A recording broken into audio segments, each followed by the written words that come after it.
जय जय राम जय जय राम हरि जय जय हरचे जरा ऐकू द्या थोडं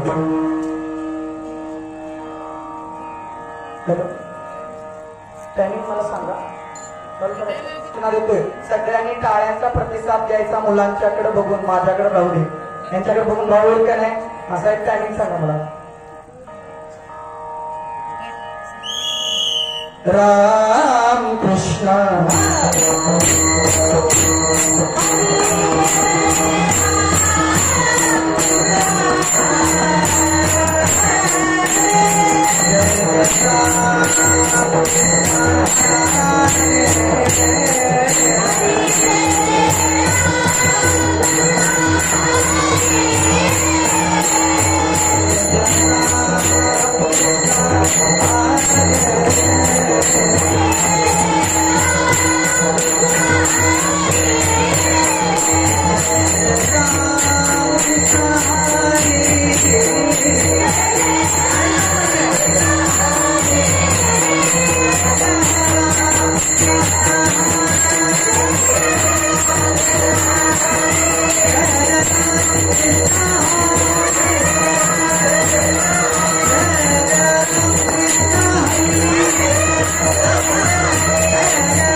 तो एक देव करुणी घ्यावा तेने विना जेव्हा सुखनो हे रती माईक दुःखाचे जनते नाही विचारून सांगतो का मान्य तर कॉल करतो आपुलिया ऐसे ठीक आहे सांगत नाही गोविंदाचे रती माईक दुःखाचे जनते नाही अदिअंती अवसान म्हणे येता मरण की सरे उद्धामाची उरे कीर्ती मागे माईक दुःखाची जनते नाही अदिअंती अवसान.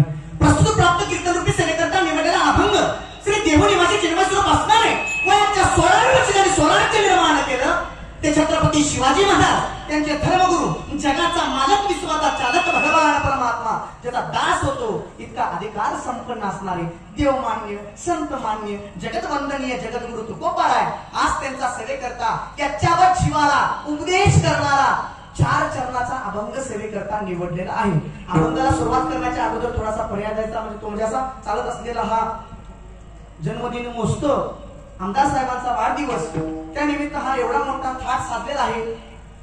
त्यानिमित्त मी आज इथे उपस्थित आहे एवढाच परिचय देतो आणि सेवेला सुरुवात करतो. पांडुरंगा करो प्रबोध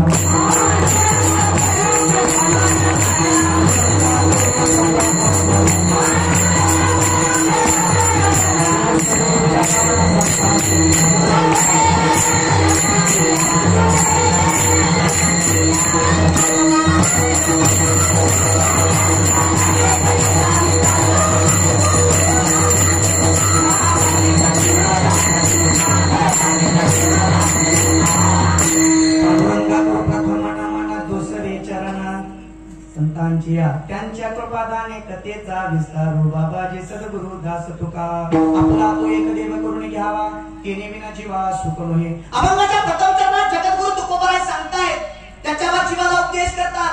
जर तुम्हाला इहलोकापासून ब्रह्मलोकापर्यंत जर जायचं असेल जन्माला आलेला जर तुम्हाला सार्थक करायचं असेल आणि खऱ्या सुखाचा जर तुम्हाला आस्वाद घ्यायचा असेल तर काय केलं पाहिजे कुणाला शरण गेलं पाहिजे. जन्माला येऊन कुणी कुणाला शरण जावं देवाला देवाला शरण जावं जीवाला जीवाला शरण जावं भावाला भावाला शरण जावं कुणाला कुणी शरण गेलं पाहिजे. जीवाला जीवाला शरण जावं देवाला देवाला शरण जावं जीवाला देवाला शरण जावं का देवाला देवाला शरण जावं. जन्माला येऊन कुणी कुणाला शरण गेलं पाहिजे. अरे जन्माला येऊन कुणी कुणाला शरण गेलं पाहिजे. तुकाराम महाराज म्हणतात आयुष्याच्या साधने सच्चिदानंद पदवी घेणे आम्ही जन्मालो दास विठोबाचे झालो. आणि जन्माला आल्यानंतर भगवान परमात्म्याला शरण गेलं पाहिजे अन्यथा काही आपला उपयोग नाही नाहीतर आपला जन्म वाया जाईल. तुकोबाराय काही अभंगामध्ये म्हणतायत तर आजच्या अभंगामध्ये तुकाराम महाराज म्हणतात आपुला तो एक देव करून घ्यावा तिने विनाची जर आपल्याला या जन्माचं सार्थक करायचं असेल तर देवाला म्हणा. आपण कुणाला बसतो आपण कुणाला शरण जातो आपण साहेबांना शरण जातो आपण कुणाला शरण जातो आपण मालकाला शरण जातो आपण कुणाला शरण जातो आपण बायकोला शरण जातो आपण मुलाला शरण जातो आपण वडिलांना शरण जातो. तर आयुष्याचं जर सार्थक करायचं असेल तर हे सगळे नाशिवंत लोक आहेत हे सगळे नाशिवंत देह जन्माला घेऊन आलेले आहेत. तर आयुष्याचं सार्थक जर तुम्हाला करायचं असेल तर काय करा. अविनाश असा तो भगवान परमात्मा आहे त्याला आपलंसं करा. देवाला आपलंसं का करायचं आहे. हो ज्ञानोबाराय सांगतायत 9व्या अध्यायामध्ये 9व्या अध्यायातली ओवी आहे तुम्हाला जर जन्म मरणाच्या फिरीतून मुक्त व्हायचं असेल तर देवाला शरण जा देवाला अन्यथा तुमचा जन्म फुकट आहे. ज्ञानोबारांची ओवी आहे दाखला देतो तुम्हाला. ज्ञानोबा म्हणतात जो मज होय अनन्य शरण तयाचे निवारील जन्म मरण यालागी शरणागता शरण्य मीच एकू. जो मला अनन्य भावानं शरण आलेला आहे त्याला मी शरण जाईल. काय म्हणतात बघा साक्षात भगवान परमात्मा म्हणतात जर तुम्हाला जन्म मरणाच्या फेरीतून जर तुम्हाला मुक्त व्हायचं असेल तर देवाला शरण जा. आणि खरं सुख तेच आहे. आपली आयडेंटिटी आहे का आयडेंटिटी माहिती आहे आयडेंटिटी म्हणजे काय जन्माला आला मी काय केलं सांगा. जर आता इथे कीर्तनाला बसलेल्या लोकांना जर मी विचारलं तुम्ही कोण आहात याचं उत्तर सांगता येईल. परवा माझं कीर्तन होतं एक समोर असा ग्रस्त कडक इस्त्रीचे कपडे घालून कीर्तनाला माझ्या समोर बसला होता. मी त्याला विचारलं अरे बाबा कोण आहेस तू एवढ्या मोठ्या पृथ्वी तलावर कोण आहेस तू. तो म्हणला मी माणूस आहे.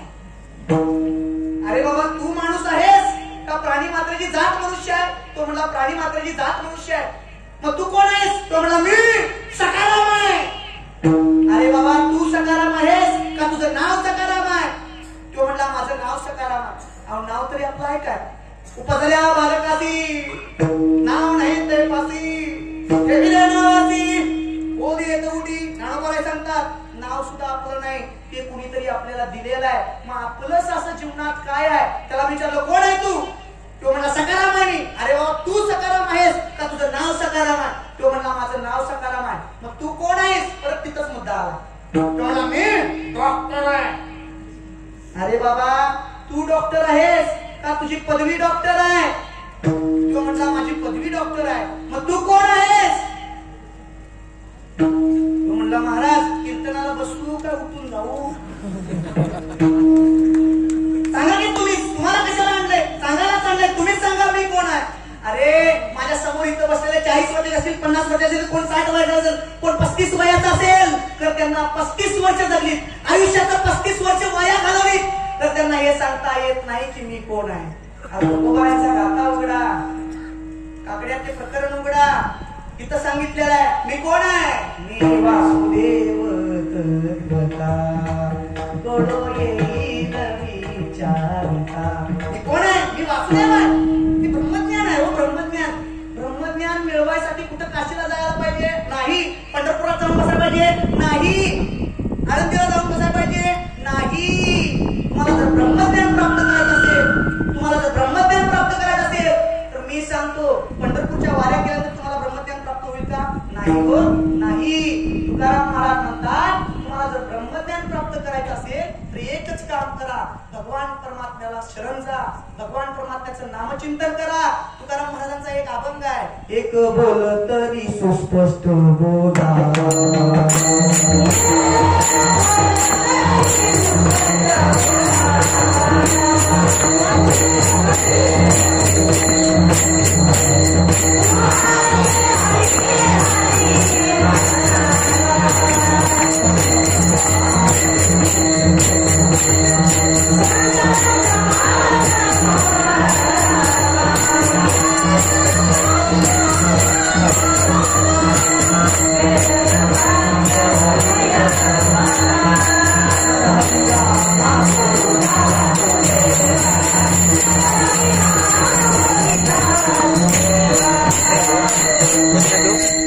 एक बोल तरी सुस्पष्ट बोलावा, वाचे हरी हरी म्हणावा, संत समागम धरावा. ते जगद्गुरु तुकोबाराय सांगतायत जन्माला येऊन काय करायचंय? भगवान परमात्म्याला शरण जा.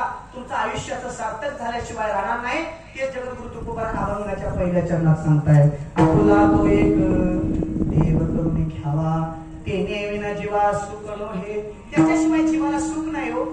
देव सुख कसा देतो हे मी सांगतो तुम्हाला. देव जन्म मरणाच्या भीतीतून कसं मुक्त करतो हे सांगतो. जर तुम्ही देवाला आपला तो एक देव तुम्ही नाही करून घेतला, तिकडे बघा माझ्याकडे, इकडे बघा, बेबीच्या डेटापासून ओढून त्याला लक्ष तिकडे त्याला टाइम कमी आहे, इकडे बघा. आपला तो एक देव करून घ्यावा. देवाला आपलंसं केलं तर काय फायदा आहे तुकाराम महाराज? आम्हाला सांगा. मी सांगतो तुम्हाला. जर देवाला आपलंसं केलं तर काय होईल? आपल्याला क्रोध निघून जाईल. जर देवाला आपलंसं केलं तर आपल्याला काय होईल? प्रेम वाढेल. जर देवाला आपलंसं केलं तर आपल्याला ममाध्यास निघून जाईल. जर देवाला आपलंसं केलं तर आपल्याला अहमाध्यास निघून जाईल. जर देवाला आपलंसं केलं तर आपली वासना मरून जाईल. आणि एकदा आपली वासना मेली की परत जन्माला यायची गरज, कारण वासना जन्म घ्यावा लागते. जन्म घेणे लागे वासनेच्या संगे, त्याची झाली अंगे हरिरूप. म्हणून म्हणतात या जन्माला यायचं कारण कुठलं आहे? आत्म्याशी भिन्न असणारे पदार्थ जन्माला यायला लागतात. आत्म्याशी भिन्न असणारे पदार्थ आहेत की जन्माला यावं लागतात. मग आत्म्याशी भिन्न असणारा पदार्थ कुठला? माये आत्म्याशी भिन्न आहे, पंक्ती आत्म्याशी भिन्न आहे, मंडप आत्म्याशी भिन्न आहे, झाड आत्म्याशी भिन्न आहे. महाराज आत्म्याशी एकरूप होणारा पदार्थ आम्हाला जरा सांगा. अहो आत्म्याशी एकच एकरूप होऊ शकतो. कोण? तो तुमच्या हृदयात आहे, तो माझ्या हृदयात आहे. दाखला देण्याचं काम 15व्या अध्यायातल्या 15व्या श्लोकात केलं. 15व्या अध्यायातल्या 15व्या श्लोकात सर्वस्य चारमध्ये सन्निविष्ट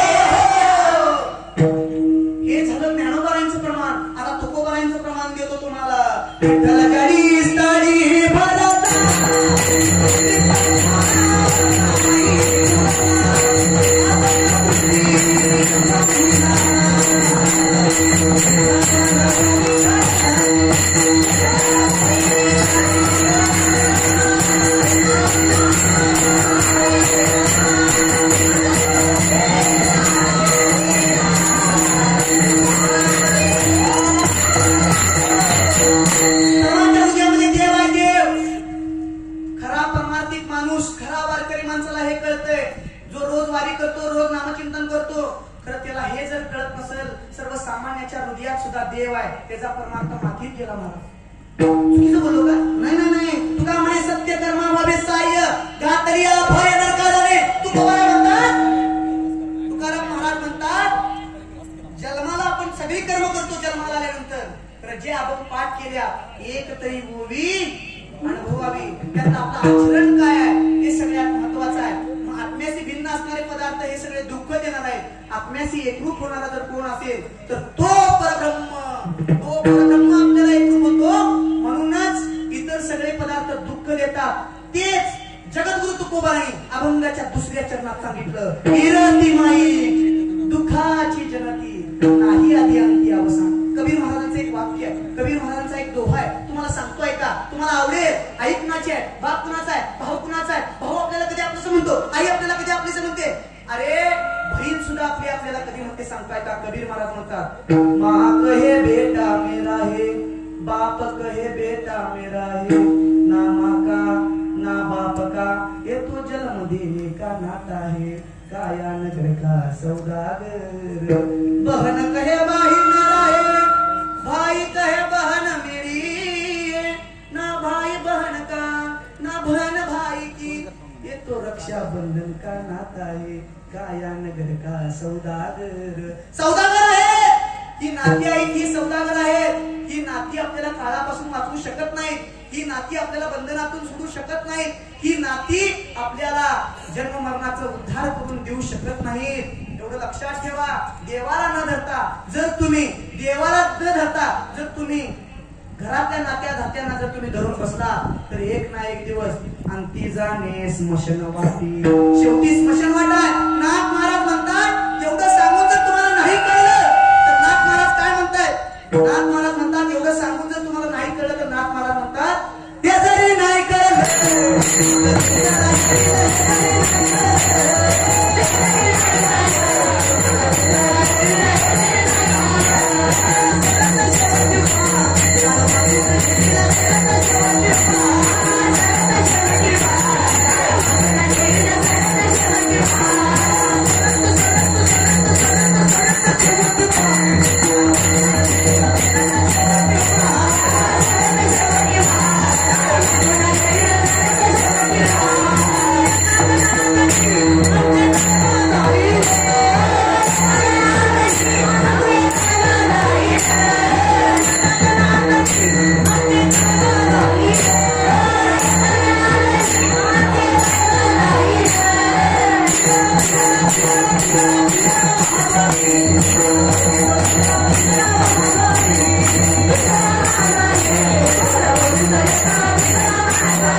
शेवटी आपलंस कोण नाही आहे. हो एवढं लक्षात ठेवा. एक सांगतो जो रात्रभर भजन करतो, इकडे लक्ष द्या, जो शेवटचं 5 मिनिट राहत माझं, तुम्हाला मी परत भेटू शकत नाही. तुम्हाला वाटलं मला काही भेटत नाही, तुम्हाला मी भेटू शकत नाही, एवढं दुर्लभ आहे परमात्मा. असं शेवटच्या 5 मिनिटात तुम्हाला सांगतो, इकडे लक्ष द्या. काय म्हणतात तुकाराम महाराज म्हणतात जे पकवाज वाजवालय ते बी पाठ केलं जाणार आहे, जे कीर्तन सांगालय ते बी पाठ केलं जाणार आहे, जो साऊंड सिस्टीम लावालाय तो बी पाठ केलं जाणार आहे, जे ऐकाय बसल्या ती तर फटाफटा जाणार आहे. ऐका नाही महाराज बोलणार काय आहे? ऐका. जे रातभर भजन करतय ते बी जाणार आहे, जे रातभर कीर्तन ऐकते तेही जाणार आहे, आणि जे रातभर बिन पाण्याची पितय ते बी जाणार. राहणार कोण आहे? तर प्रत्येकाच्या जाण्याला काहीतरी संदेह आहे. नीट आहे का? प्रत्येकाच्या जाण्याला काहीतरी संदेह आहे, एवढं लक्षात ठेवा. प्रत्येकाच्या जाण्याला काहीतरी संदेह आहे. कोण कसा गेला, कोण कसा गेला. तुकाराम महाराज तेच शेवटच्या चरणात सांगतायत, मरणाची सरे उत्तमाची उरे कीर्ती मागे. एखादा जर वारकरी गेला तर त्याला काय म्हणतील, अरे रे रे रे फार सुंदर होता हो, काय भजन गायचा, गेला बरं का बिचारा, स्वर्गात गेला असेल. आणि एखादा जर बेवडा गेला तर बरं झालं मी गेलं, ते दलित दंगा करत. ही कीर्तीच आहे. कुणाची चांगली उरते तर कुणाची. हे कर्मावरती एवढं लक्षात ठेवा. परमार्थ म्हणजे काय आहे? देवाला अभिषेक वाहणं, फुलं वाहणं म्हणजे परमार्थ नाही, एवढं लक्षात ठेवा. रात्रभर भजन करणं म्हणजे परमार्थ नाही आहे. 12 वाजून भजन करायचं आणि सकाळी गेला परमार्थ मागे देऊन लक्षात ठेवा. कसा परमार्थ आहे? अक्कामुळे सत्य कर्म व्हावे साह्य ना कधी या फळ कर्मा लागे. म्हणून तुकाराम महाराज म्हणतात सगळी एक ना एक दिवस जाणार आहे. तिकडे लक्ष द्या. सगळी एक ना एक दिवस जाणार आहे. जर मागं काय उरणार असेल तर तुमची कीर्ती उरणार आहे. लक्षात ठेवा. एक जाता जाता व्याख्या सांगू. सुंदर व्याख्या आहे. तुम्हाला आवडेल किंवा न आवडेल, परमार्थिक लोकांना ही व्याख्या आवडणार नाही, तर तरी सुद्धा सांगतो ऐका. तुम्ही जर सुंदर असाल, तुम्ही जर सुंदर पुरुष असाल तर एखादी सुंदर स्त्री तुमच्या प्रेमात पडेल. तुम्ही जर सुंदर स्त्री असाल तर एखादा सुंदर पुरुष तुमच्या प्रेमात पडेल. परंतु तुमचं मनच सुंदर असेल तर अख्खं जग तुमच्या प्रेमात पडेल. म्हणूनच तुका म्हणे एका मनाची सरे उत्तमची उरे कीर्ती मागे. तुका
सरे उत्तमची उरे कीर्ती मागे. झालेली सेवा मुलींच्या चरणी अर्पण करतो. तुमच्यासारख्या श्रोत्यांच्या चरणी अर्पण करतो. फक्त जाता जाता एवढंच घ्या, एवढंच घ्या. मला माहिती आहे माझ्या कीर्तनाला वाघ येऊ शकत नाही. तुकाराम महाराज कीर्तन करायचे त्यावेळेस वाघ एकत्र यायचा. ज्ञानोबाला कीर्तन करायचे, ज्ञानेश्वरी सांगत होते तेव्हा मुंगूस एकत्र यायचं. नाथ मला भागवत सांगत होते त्यावेळेस गाय येऊन बसत होती. मला माहिती आहे माझ्या कीर्तनामध्ये वाघ येणार नाही. मला माहिती आहे माझ्या कीर्तनामध्ये गाय येणार नाही. मला माहिती आहे माझ्या कीर्तनामध्ये मुंगूस येणार नाही. परंतु माझ्या कीर्तनामध्ये सख्खा भाऊ आपल्या भावाच्या मांडीला मांडी लावून कीर्तन ऐकत असेल ना तर ते माझं कीर्तन सेवा चरणी अर्पण. ज्ञानेश्वर